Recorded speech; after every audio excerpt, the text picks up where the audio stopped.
فيكشف الحجاب فما أعطوا شيئا أحب إليهم من النظر إلى ربهم عز وجل. إلهي با استصية وحكا قروح بدن ربي قوض أي أركير وكلابة مجرته.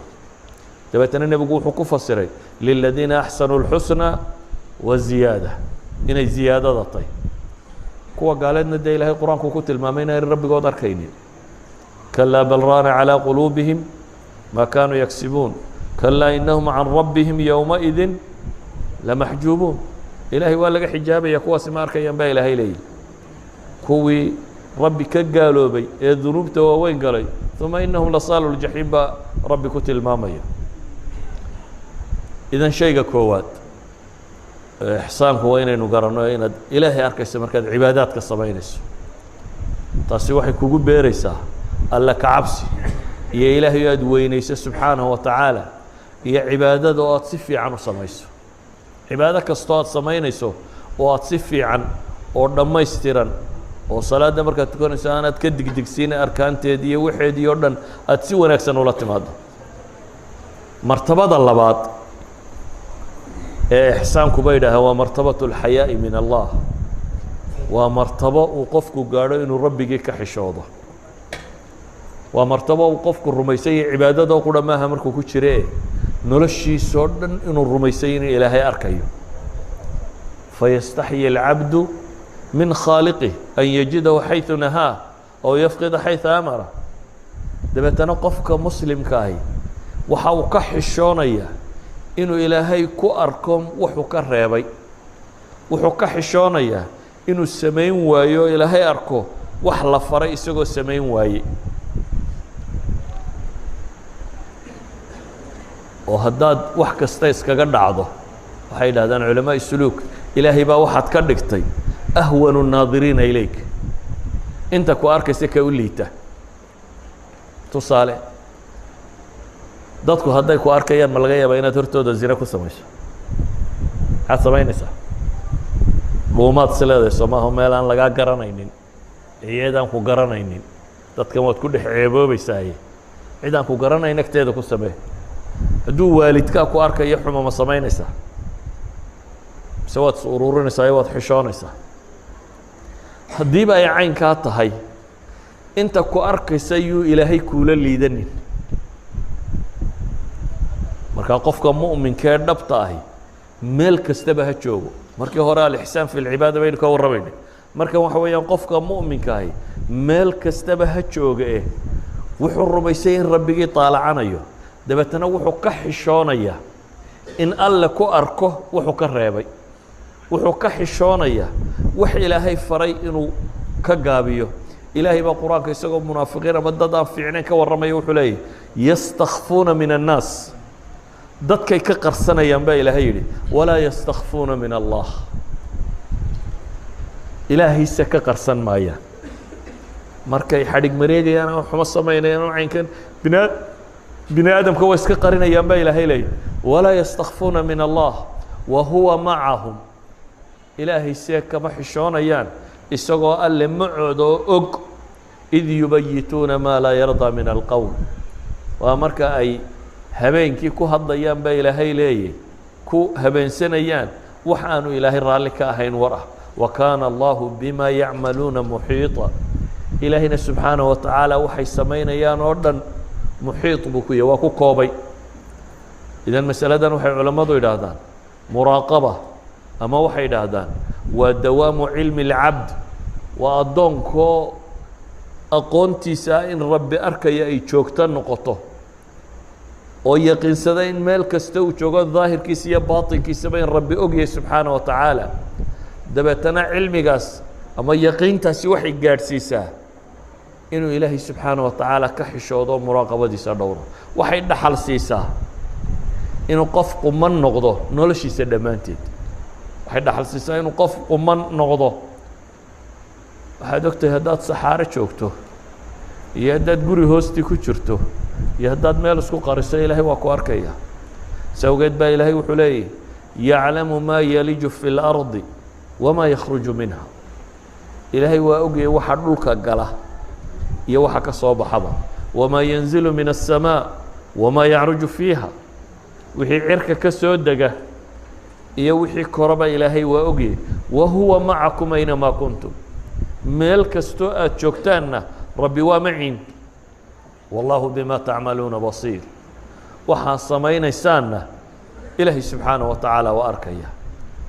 idan waxaa ilaahay nebigiisii moxamed ah calayhi الsalaaةu wasalaam u tilmaamaya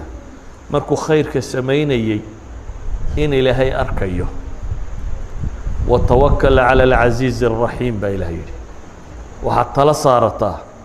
ilaaha gaalibkee xooga badan raxiimkee naxariis badan aladii yaraaka xiina taquum wataqalubaka fi saajidiin allaha ku arkaya marka aada istaagto salaad isu taagtid iyo wataqalubaka fi saajidiin kuwa sujuudsan marka aada dhex socota allaha ku arkaya inahu huwa الsamiic اlcaliim baa ilaahay leeyay inahu huwa الsamiic اlcaliim ilaahay waa ku maqlaya oo arkaya mansiladan qofka muslimkii markuu soo gaadho wuxuu soo gaadhaa xad uu xishoodo waxay dhahdaan mansiladii hore waa xad uu qofku ka boqo ilaahay awooddiisa almansila alula aynu ka warranay waxa weeyaan ilaahay baa ku arkayo waad ka cabsanaysaa ilaahay inaanu ku cadaabin baad ka cabsanaysaa mansilada tani cabsidaa way soo dhaafto waad xishoonaysaa ilaahay subxaanaه wa tacaala wuu ka xishoonaya dee ilaahayna waa kuu dhowye mar kastaba ilahay qur-aanka muxuu ku tilmaamaya waidaa sa'alaka cibaadii canii fainii qariib ujiibu dacwaة daaci wa qariib min almuxsiniin ilahay wuxuu leeyahy hadday addoommahaagu ay kaa weydiiyaan addoommahaygu hadday kaa weydiiyaan waxaad ku u sheegtaa fainii qariibun waan dhowahay baa ilaahay yidhi anaa dhow oo ajiibayo maqlaya kay baryaya baryadiisa waxaa rabbiina leeyahy ma yakunu min najwى ثalaaثaة ilaa huwa raabicuhum walaa khamsaة ilaa huwa saadisuhum walaa adnى min dalika walaa أkثara ilaa huwa macahum aynamaa kaanuu saddex ma faqdo ilaa ilaahay baa ku afaro waa ogyahay rabbi waxay ku faqayaan afar ma faqdo hadday faqaan se ilaahay baa ku shana ama shani ma faqdo ilaahay baa ku lixaa cid kasta in ka badan iyo in ka yari toona ma faqdaba ilaahay le ilaa iyo dadka macoodu yihi idan qofka yaqiinsada inuu ilaahay mar walba daalacanayo yaqiinsada rabbigii inuu ka xishoodo yaqiinsada in ilaahay leeya wanaxnu aqrabu ilayhi min xabli اlwariid xablulwariidku waa kan baan uga dhownahay baa ilaahay leeyahy qofka sidaa yaqiinsada nabigu calayh الsalaaةu wasalaam wuxuu leeyahay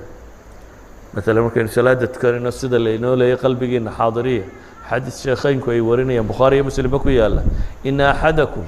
idaa qaama yusalli fainamaa yunaaji rabbah war midkiin hadduu istaago uu rabo inuu tukado waar ha ogsoonaada ilaahay buu la hadlayaaye bal ee ilaahay baa kuu jawaabaya alxamdu lilaahi rabbi اlcaalamiin markaad tidhahdaan rabbi leeyay xamidanii cabdi addoonkaygii baa imahadiyey alraxmaan الraxiim markaad tidhaahdo ayaa rabbi kuu jawaabaya maaliki yowm اddiin markaad tidhahdaan rabbi kuu jawaabaya iyaaka nacbudu wa iyaaka nastaciin markaad tidhahdaan rabbi kuu jawaabaya idan mar kasta oo aad ilaahay baa le addoonkaygii baa imahadiyey addoonkaygii baa i ammaanay addoonkaygii baa i weyneeyey addoonkaygii waxa uu la yimi waa wixii inoo dhexeeyey aniga iyo addoonkayga i weydiiso waxaad doonto markaasaad bilaabaysaa ihdina siraaط almustaqiim waxaad ilaahay weydiisanaysa waa kan sidaa awgeed riwaayaadka qaarkoodna waxay leeyihin fainamaa rabuhu baynahu wa bayna alqibla rabbiga adiga iyo qibladu idin dhexeeya yacni waa kuu dhow yahay waa kanuu nebigu tilmaamayo inuu ilaahay yihi subxaanaه wa tacaala ana cinda danni cabdi bi addoonkaygu wuxuu iga malaysta u baanahay malahaad adigu rabbigaa ka malaysanaysaa intuu leegyi halkaasaan kuu joogaa baa ilaahay leeyahy haddaad i xusto waan ku xusi naftaada haddaad iga xusto anaa tayda kaa xusi haddaad dad dhexdii iga xustana mala ka khayr badan baan kaa xusi haddaad taaka ii soo dhowaato baa ilaahay leeyahay waxaan kuu soo dhowaanayaa dhudhun haddaad dhudhun ii soo dhowaatana baac joog baan kuu soo dhowaan haddaad socod iigu timaadana aan ordayaan kuu iman baa rabbi leeyahy yacni waxaa rabbi tilmaamaya mar kasta inta aynu inagu alle u jirsanno in ka dhow inuu rabbi subxaanaه wa tacaala kuga abaalmarinayo sidaa awgeed mas'alada tan waxaynu nusuustan u akrinay waxa weeyaan inuu qofka mu'minka ahi dareemo markuu cibaadaysanayo inuu rabbigii la hadlayo dareemo nolosha meel kasta uu marayo in rabbigii طaalacanayo martabada saddexaad ee ixsaamku waxay culimmadu yidhaha waa martabaة اlأnsi biاllah aliطminaanu ilayh wاlfaraxu bicubuudiyatih waa heer uu qofku ilaahay weheshado ka soo gudub cabsidii ka soo gudub xishoodkii wuxuu joogaa xad uu rabbigii weheshado weheshigu waa maxay waa ilaahay agtiisa buu muطma'in ku noqonaya markuu rabbigii la munaajoonayo ama uu la xidhiidhayo markaas buu yahay marka uu ugu degan yahay marka aanad mansiladan gaadhin cibaadadu culays bay kugu tahay innagu waxaan idhaha war salaadda inaga saara inaga rida waa meel aad ka sii cararayso ama qofku marka uu marxaladan gaadho ilaahay subxaanaه wa tacaala munaajaadkiisa dhadhan u samaynaya waa sababta ay dadka ilaahay ku xidhan habeenkii u kacaan habeen oo dhan u taagan yihin hurdada wuxuu ka jeceliyey inuu rabbigii munaajaata la sameeyo noloshiisu waxay noqonaysaa mid rabbigii ku xidhan wuxuu ahaanayaa mid wardiga iyo dikriga iyo cibaadada ka hela iطmi'naanka dadku markaanay martabadan joogin sheekada iyo warkay ka helaan hadduu in yar qur-aan akhriyo waaba cidhiidhi nusa saac hadduu masaajidka fadhiyana wuxuu odhaya maantoo dhan masaajidkaa iska fadhiyey nusa saac buu ku jiray laakiin nusa saacaasi wuu badan yahay laakiin maantoo dhan hadduu maqaaxida fadhiyo in waxba ka lumeen ma rumaysna hadduu 3 saacadood tv-ga daawado in waxba ka lumeen ma rumaysna waayo yansharix maca dalik waxaanu baranin weli inuu ilaahay subxaanaه wa tacaala agtiisa ku xasilo waxaanu baranin weli alunsu maca allaah ilaahay inuu weheshado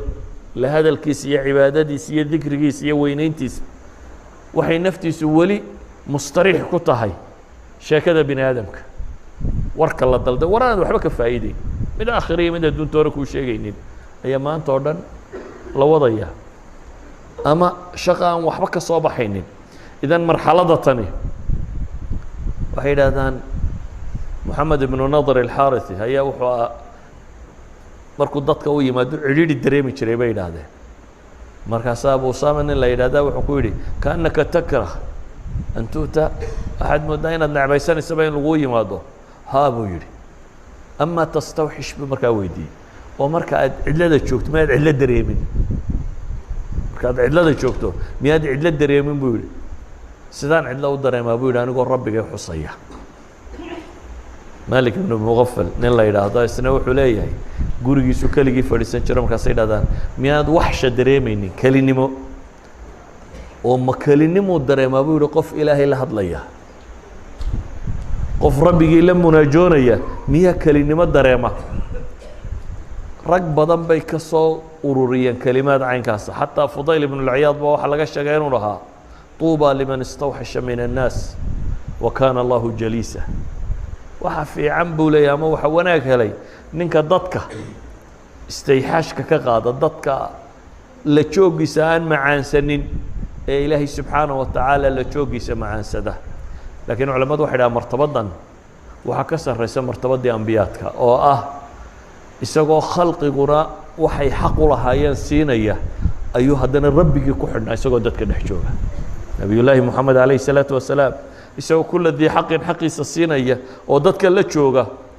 oo la yidhaahdo magaalada addoontu gacanta ka qabsataayo muu ka tegi jirin ilaa uu danteeda u dhammeeyo oo carruurta salaamayo cid walba la jooga ayuu haddana ahaa maxay mid aanu go-in xidhiidhka uu rabbigii la leeyahay saa daraaddeed baa xadiidka tirmidi abu daawud bay warinayaan cabdillahi bni cumar wuxuu leeyahay nebiga calayhi الsalaatu wasalaam fadhiga uu nala fadhiisto mararka qaarkood 100 jeer baanu ka tirin jirnay isagoo leh rabbi اkfir lii watub calaya inaka anta الtawaab الraxiim ilaahw dembigayga dhaaf oo toobadda iga aqbal adigaa ah التواب الرحيم إسلام مركا حديث كلا صحيح مسلم كوا كلا إني لا أستغفر الله في اليوم 100 مرة إلهي سبحانه وتعالى بقول معناه دوا محي isagoo nabigu dadka la fadhiyo dadka la jooga ayuu wali isagu Ilaahay xusi jiray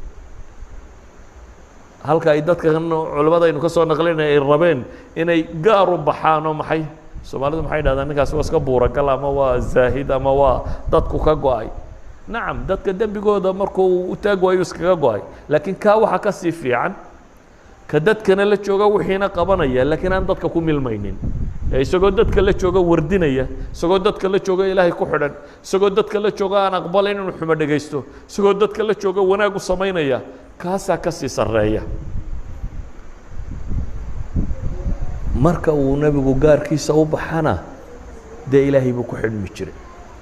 مثلا صلاة عادية مركو تكنيو وحو إلى لنجري دتك حاجة قبا يعني جماعة مسلمين تا حيمان يقف وين حيمان يقف ضعيفة حيمان يقف بكا حيمان يقف دن لو دقدقية إن لغو دالية مركا ماها فرط كعادية هذا دي ودا دلن يرى ودا حوقنتينو يدون كغار سوق بحدين taas waa inta doontaan ba ka dhigan kartaa laakiin masaajidda caamka ee dadka tirada badan la joogaan dadka in xoog loo daaliyo ma laakiin nabigu muxuu sameyn jiray markuu isagu tiisa gaarka u baxo ayuu salaadeer tukan jiray inaga waa cagsiga waxa laga yaabaa faralka in la yara dheereeyo laakiin sunnah in faatixadu inaad ku tukato ama birabbinaas ka ugu dheereeya oo akhriyo waa cagsiga waxay ahayd tanbaad xor tahay sunnada cidina adiga naftaada aamiru ah adiga xor ah saadaradeed ibn mas'uud baa wuxuu leeyahay xadiis saxiixan ku yaala nabiga calayhi salaatu wasalaam oo habeen tukanaya ayaan sidii buu yidhi war nabiga iskaga xidho dabeetana waa taagnidiiba uu ka bixi waayey buu yidhi xataa hamamtu biamri suu'in buu leeyahay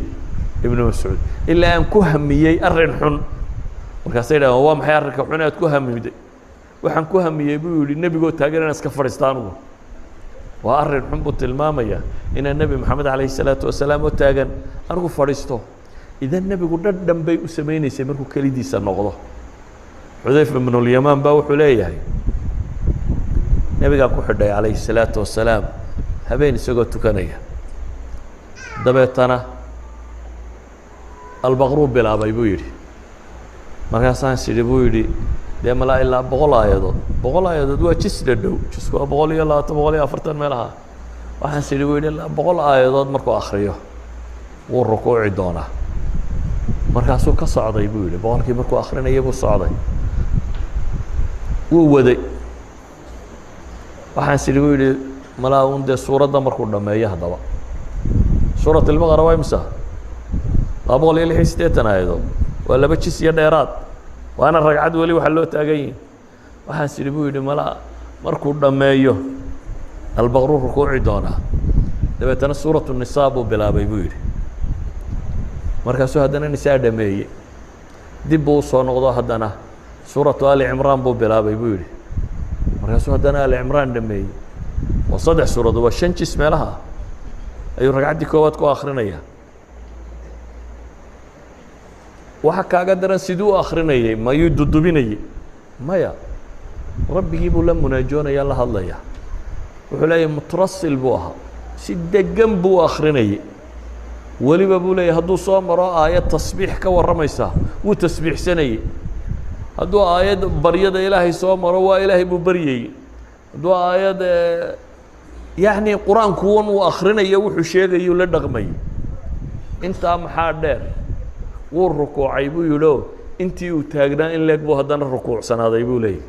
yacni in 5 jis laga akhriyay ku dhow ayuu haddana rukuuc waday wuu soo toosay buu leeyo intii in leeg buu haddana taagnaayo ilaahay baryay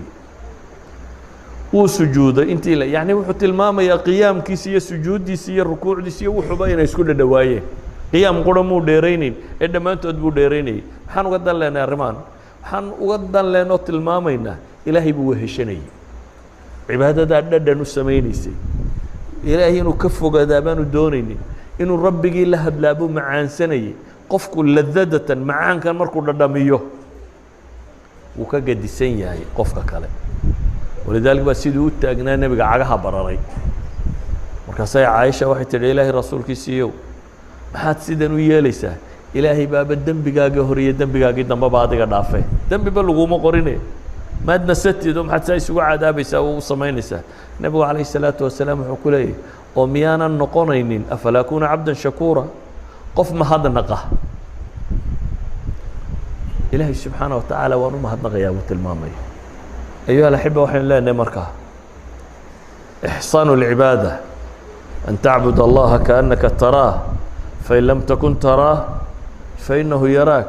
maqaamaadkaa saddexdaa bay culammadu ka tilmaamaan maqaami alkhawfi walmushaahada iyo maqaami alxayaa'i walmuraaqaba iyo maqaami alunsi maca allah inaad adigoo ilaahay ka cabsanaya waxa samayso oo rumaysan inuu ku arkayo iyo inaad ilaahay ka xishoonayso aad dareensantay inuu ku daalacanayo meel kastoo aad joogtaba iyo inaad ilaahay weheshanaysaba oo inaad isaga la joogto aad macaansanayso walidaalika baa culammadii muslimiinta qaar ka mida waxaa laga sheegaa inay odhan jireen jannada adduunka ninkaan ku dhadhamini jannada aakhire kaasi dhadhamin garan maayo jannaday sheegayaan waxa weeyaan ilaahay ku xidhankiisa inay cibaadadu dhadhan kuu samayso inaad ilaahay weynidiisa dareento inaad ilaahay wuxuu nimco ku siiyey dareento inaad ilaahay mahadnaqiisa badisid inaad rabbigaa subxaana wa tacaala weheshatid kaasi waa ixsaanka qayb ka mid a ilaahayna wuxuu ina leeyahy waaxsinuu in allaha yuxibu almuxsiniin ixsaankaasi sameeya oo samafalo cibaadadiina ku samafala ilaahay subxaana wa tacaala wuxuu jecel yahay kuwa samafale inaa laa nudiicu ajra man axsana camala wa ina allaha la maca almuxsiniin ilaahay aayad badan oo qur-aanku ku tilmaamaya dadka ixsaanka sameeya ajarkooda inaan ilaahay luminin ilaahay inta muxsinkee samaha samaysa inuu macooda yahay ayuha alaxiba haddaynu rabno ilaahay inuu kuu hiiliyo inuu kuu gargaaro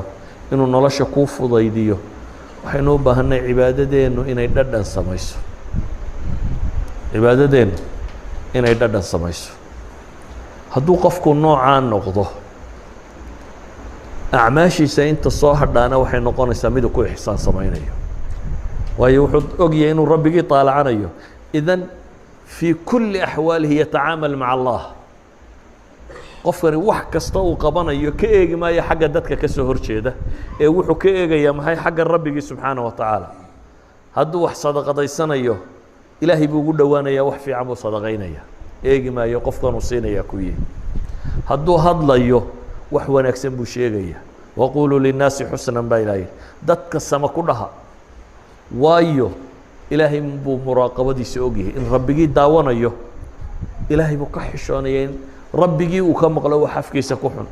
taasi waxay keensanaysaa hadday alixsaan fi lcibaada dhacdo automatically waxaa ka dhalanaya mucaamalaadkaaga oo dhami inay ixsaanka soo galaan qofka mu'minkana mucaamalaadkiisu waxay gaadhaan xadiidkii صaxiixa ahaa ee muslim soo saaray shadaad ibnu aws inuu nebigu leeyahy calayه الsalaaةu wasalaam markuu wax kaloo dhan sheegayba ina allaha kataba alixsaana calى kuli shay ilaahay wax walba in ixsaan lagu qabto si fiican loo qabto ayaa rabbi faray dadka oo xataa baa rabbi leeyahy haddaa wax dilaysaan si fiican u dila qof dil lagu xukumay oo maxkamaddu dilayso in tamhiil lagu sameeyaa ma banaana in la googooyo ama la toorjargareeyo ama la ciqaabo ama kan ma banaana xataa haddaad wax gowracaysaan baa la yidhi digaagad neef adhaya waxbaad qalaysaa faaxsinu dibxa baa ilaahay yidhi gowraca wanaajiya oo wuxuu nebigu yidhi calayhi salaatu wasalaam mididaada isagoo neefku ku arkaynin soo soofaysan raawisa ku gowrici midaa kirkirayso aan waxba jaraynin ha ku gowricin midi af badan ha ku gowrac oo nebigu wuxuu leey falyurix dabiixatahu ha u raaxeeyo neefkan uu gowracayo idan qofka mu'minkii wax kastoo uu qabanayo ilaahay baa kuu baneeyey inaad xoolaa qalato laakiin ha silcinin sida ugu fudud ee nafta uga bixi karto u gowrac baa layna faraya haddii ay markaa dhabowdo inaynu ixsaanka cibaadada a samaynayno waxa dhaboobaya إحسaankii layna faray oo dhan ee kale inuu dhab noqdo oo maxaa ka mid ah in waalidkii loo samafalo الدائرة الأولى kuugu dhow waa waalidka in loo samafalo adigoo ilaahay ka cabsanaya subxaanaه wataعaalى daa'irada labaad ku xiga dawi الqurba qur-aanku wuxuu tilmaamayaa qaraabada in loo samafalo daa'irada taa ku xigta kasii agdhadhow mujtamaca intiisa daciifka ah alyataama والmasaakiin iyo والfuqaraa iyo wixii la mid ah in loo samafalo daa'irada kaa kasii durugsan muslimka cumuuman in loo samafalo daa'irada taa ka durugsan mukhaalifka qofka ah xataa kuwaan kula diin ahayn in loo samafalo haddaanu muxaarib ahayn hadduu dagaal kugula jiro mowdic iljihaad la joogo waa gaar laakiin markaa nabad tahay kuwanaa la degantihiin oo kale markay tahay in loo samafalaabaa diintu ina faraysa bale in dadkooda ducafadaa wax la siin karo oo loo samafali karo ducafada aynu sheegayna waa maxay cid kasta oo baahan gaalka zakaan la siin karin zakada lama siiyo laakiin sadaqada caamkaa waa la siin karaa hadduu baahan yahay hadduu daciif yahay hadduu jaarkaa yahay hadduu qaraabadaa yahay waa la siin karaa sidaa awgeed daa'iradaasaa loo samafalaya markay basharka dhaafto waxaa la yidhi waxaad u samafalaysaa maxay xayawaankii oo nebigu calayhi الsalaatu wasalaam wuxuu tilmaamayaa qof dumar ah ayaa naarta ku gashay bisad mukulaal bisad mukulaal bay qof dumari naar ku gashay dabeetana nebigu wuxuu yidhi way xidhay oo waxay cuntana may siinin manay sii daynin dhulkeeda deh u arsaaq tagtee markaa bisad bay toorjar garaysay halkaa bisa ay xidhay kuwa dadka qadinaya maxaad u malaysa inta meesha ku xidhaa nafta isugu keenaya haddii bisaas la isku cadaabayo cagsigeeda wuxuu nebigu yidhi calayhi الsalaatu wasalaam nin riwaayaadka qaarkoodna gabadhba kusoo arortay zaaniyada ama xun ayaa iyadoo haraadan kusoo baxday ceel biyood dabeetana way ku dhaadhacday way ka soo cabtay markay soo baxday ay waxay dabadda ugu timi ey ciidda cunayo haraad daraaddeed haraadan waasay tihi kan wixii ahayo kala haya dabeetana dib ba ugu noqoto khufkeedii muuqu waa bahladan khufka ee cagta la geliya mid ka mid ay intay biyihii dartay afka ku soo qaado dabeetana waxay soo kortay meeshii way ka soo baxday way waraabisay nebigu wuxuu leeyahy calayhi الsalaatu wasalaam ilaahay baa uga mahadnaqay ficilkeeda ay samaysay oo dembigeedii dhaafay lacallaha qad taabat laakiin xadiisku sidaasuu tilmaamaya maxaan uga dan leenahay qofku ixsaanku markiisa koowaad si kastoo aad u ixsaan fasho shareecadu way ku dhawaaqday qur-aanka ku soo arooray waalid ixsaanfalkii jaar ixsaanfalkii qaraabo ixsaanfalkeed qur-aan badan baa ku soo aroray nusuus badan oo axaadiisa ku soo aroray in badan baa culamadu idinka warantaa laakiin waxaasoo dhami waxaynu leenahay waxay ka ratibmaan oo sida ugu fiican loo sameeyaa markuu qofku rabbigii ku xidhan yahay ee acmaashan uu qabanayo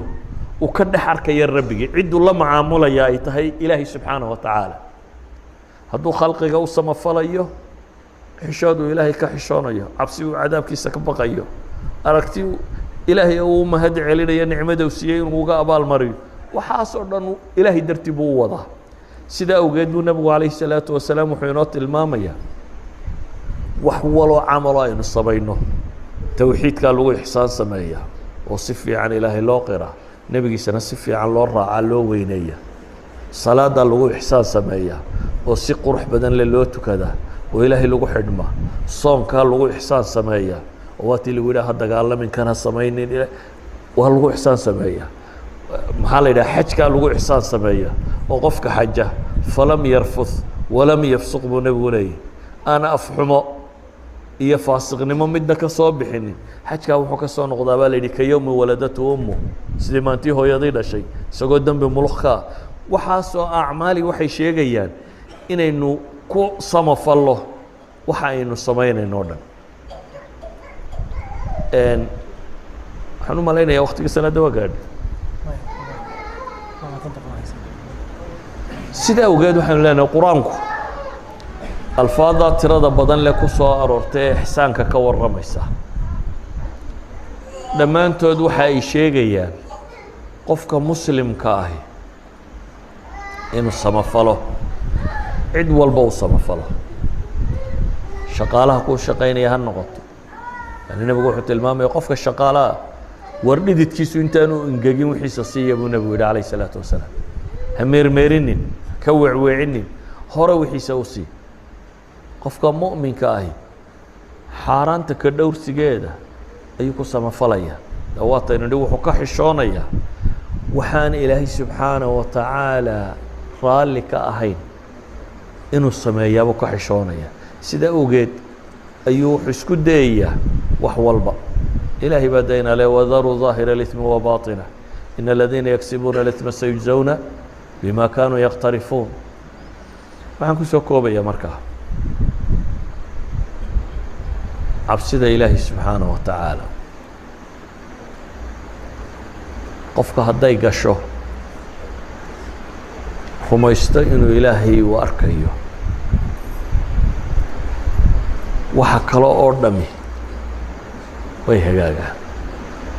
waxay culamaai taariikh wariyaan cumar bin اlkhadaab waktigii uu amiiru lmu'miniinka ahaa buu habeenkii intuu ninka haysto ayuu wuxuu soo mari jiray xaafadaha iyo dadka wuxuu eegi jiray bal cid cabanaysa wax dhiboo jira kormeer habeen buu soo socday dabeetana wuxuu maqlay xaafad inan iyo hooyadeeda wada hadlaya islaanta waxay tidhi nacaanihii biyaa ma ku dartay nacaanihii suuqa aroorta la geynayey ayay islaantu rabtaa in la badxo biyo lagu daro markaase inantay waxay tidhi hooye cumar baa mamnuucay oo yidhi lama ogola caanaha in biyo lagu daro islaantii baa waxay tidhi ina amiiru اlmuuminiina laa yaraaka laan laa yaraaki اlآan amiiru اlmuuminiinku dee hadda ku arki maayee tire shaqada inoo qabo amiiru اlmuuminiinku hadda ina arki maayee shaqada qabo bay tihi inantii baa waxay tidhi إida kaana amiiru اlmuuminiina laa yaraana faina rabu amiiru اlmu'miniina yaraana haddaan madaxweynuhu ina arkaynin amiiru اlmuuminiinka rabbigii baa ina arkaya bay tihi ilaahay baa ina arkaya sidaa awgeed ma suurtagala bay tidhi inaan markuu amiirulmuuminiinku ama ilaahay marka dadku joogaanna inaan ateeco markaan keli u baxana inaan caasiya suurtagal maaha marka dadku ay arkayaanna inaan ilaahay ka cabsado aanan caanaa badxin marka aan gaar u baxana inaan wax badxaa suurtagal maaha waxay yidhaahdaan cumar baa guriga albaabkiisii buu calaamadiyey dabeetana waraysi buu doonay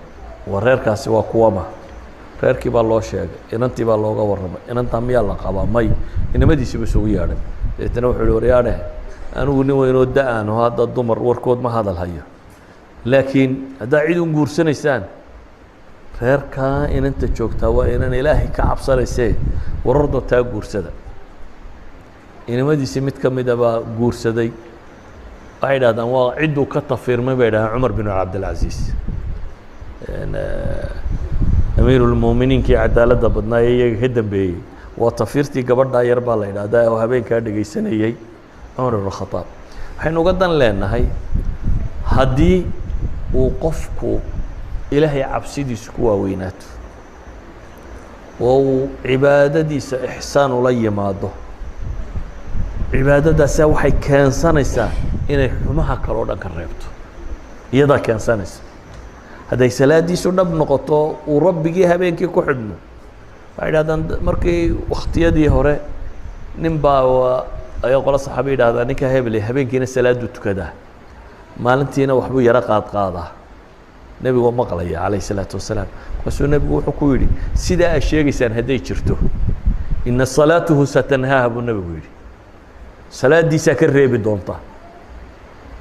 yani war kale uma baahna hadduu nin habeenkii intuu istaagan yahay oo rabbigii ku xidhma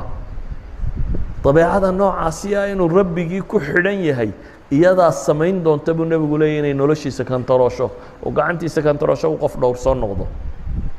daba ayuha alaxiba waxaan leenahay meel kastoo aad joogtaan ilaahay ku xidhma ku xidhnaantaynu ilaahay ku xidhanayna xidhnaan dhadhan samaynaysa aan ku xidhnaano inay cibaadadaynu samaynayna noqoto cibaado macno samaynaysa cibaado aad dareemayso rabu الsamaawaati wاlard biyadihi اlmulk wahuwa calى kuli shayin qadiir inaad ku xidhanto la hadlayso maanta hadday wax yara ku qabsadaan dadku waxaa laga yaabaa inuu cararo markiiba ka fekero wartalow yaa igu dhowaanu tagaa saaxiib qaraabo tol ya waxaba albaab ka dhow baa jira haddaad barato albaab ghaniya oo wax waliba agtiisa yaalinoo ka dhow baa jira waa intaad habeenkii istaagta inaad rabbiga baridid oo tukatid albaabka ilaahay baa ka basharka ka dhow laakiin maadaama maadiyaadku inagu tiro bateen akhiiran waxaynu noqonnay dad asbaabtuun ictimaado unoo sababtu ay u muuqato laakiin rabu الsamaawaati walardi musabibu lasbaabka baanu inoo muuqanin sababtaba ilaaha fudaydiya idan haddaynu rabno noloshan adduun inay fududaato dadka marka la yidhahdo cibaadaysto caynkan waxay ka fekeraan unoo is idhaahdaan dee aakhira loo jeedaa inay ku anfacdo war aakhira uma jeedno tan bay ku anfacaysaa tan aynu joogno aynu rabnaa wixii hagaajin lahaa nolosheenna inay nolosheennan adduunyo shaqadeennu aqoonteennu cilmigeennu caafimaadkeennu tacliinteennu dadnimadeennu inay hagaagtaynu rabnaa waxaynu leenahay waxay ku hagaagaysaa markaynu xidhiidhkeennu ilaahay la leenahay uu qurux badnaado markaynu gaadhno xad ducadeenna rabbi aqbalo markaynu gaadhno xad waxaynu doonayno inuu ilaahay weydiisano xad aynu basharkaba ka maarmi karno oo alunsu maca allaahi gaadhno inaynu ilaahay u heshanno oo markaad qur-aanka akhrinaysa uu dhadhan kuu sameeyo kuu macaanaado oo markaad salaad tukanaysa uu kuu macaanaato oo markaad wardinaysa ay kuu macaanaato oo cibaadaadku dhadhan kuu sameeyaan oo xumuhu kala qadhaadhaado xumuhu iyo xanta iyo warka torrogta iyo beenta iyo waxaan adduun iyo aakhira toona wax ka tarin dadku inta badan wuxuu wadaa kuwa psychologiga waxay idhahdaan marar badan baan bini aadamku caqligiisa isticmaalin bay idhaahdaan ee bulshada iyo dadka iyo waxaan u arkay iyo waxa uun iskaga dhaqmaa waayo hadduu caqliga isticmaali lahaa bay leeyihin wax badan muu sameeyeen inaan dadku caqliga isticmaalin miyaa u baahantihin proof soo dadku sigaarka ma cabo muxuu taraa cid tidhi sigaar baa wax tarta miya maqasheen mid caalima mid culamaa mid saynisyahana mid cid tidhi sigaar baa faa'iida le ma maqasheen maya waxyeelle ma leeyihi dee kuwa soo sameeyaa dusha kaga qoray sigaarka dushiisa maxaa ku qoran war waa khatare ha isku cabbin waxaa laga qaadaa kansar iyo waxaase waa khatare ha cabbin baa ku dul qoran dushiisa ku qorantay ka warra adigoo arkaya haddii lagu idhaho caagada tani war waa suna ha isku cabbin aad tidhaha may iska yaro qurqurinaya caqligu miyuu jiraa mise ma jiro yani caqliga lama isticmaalin idan bini aadamkan aad arkaysaa marar badan buu isagoo caqligiisa qaba uu diidaa inuu isticmaalo oo naftiisa iyo shahwaatu nafsi iyo waxa iska doondoonayso kale uu isticmaalaya matala khamri aadanahoo dham wuxuu rumaysayay one of the poisons waxyaabaa ugu boysinsan dunida inuu ka mid yahay alcoholku waa poison waxba ma taro haddana waddanada aleedin horey u mareen waxay idhaahdeen laba habeen dadku way fasaxayeen inay waashaan shan cashana waa la shaqeeyaa labana waa la waalaadaa waddanka in yaroo ilaalisaa looga tagaa oo la yidhaahdo iyagu gaadhkay ku jiraan iyo waxaasay ku jiraan intaasaa waddanka o dhan ilaalinaysaa waddanka intiisa kale maxay labada habeen u fasaxiyeen inay waashaan ka warran dad dhan oo isku waafaqay ummadda intay ugu badan ee laba habeen ha waalato in yarina hama yar qabto waddanka ha ilaaliso yani ma caqligaa la isticmaalay waxaan uga dan leeyahay war diintan iyo cibaadaadkan haddaa si dhaba u raacdaan caqligiinaa ifi doona caqligiinaa noqon doona ku garta maxaa wanaaga maxaa xuma ah qur-aanka iyo diintana akhriyaysaa baa dhadhan idiin samayn doonta marka waxaad macaansan doontaa oo dhadhan kuu samaynaysa ilaahay ariiqiisan inaad hayso aakhirana kulama sugaysee inaad dunida tan ilaahay uu abwaabteeda kuugu furo qanaaco kugu siiyo waxaad heshaad ku qanacdo noloshana ay kuu macaanaato samaysmaya idan waxaan leenahay alixsaan fi lcibaada ixsaanka kale laga warramo oo dhan isagaa fura u ah waalid ha loo samafalo jaar ha loo samafalo asagoon ha loo samafalo masaakiina waxaasoo dhan waxa fura u ah kani hadduu hagaago hadduu hagaago xidhiidhkaynu ilaahay la leenay subxaanaه wa tacaala oo nebigu markii la weydiiyey uu ku tilmaamay an tacbud allaha kaannaka taraah fain lam takun taraah fainahu yaraak salى اllahuma calى nabiyina mxamedi wعalى alih وصaxbi وsلم والحمد لله رب العالمين إلهي جدك قمنا هين وهنوني السلام عليكم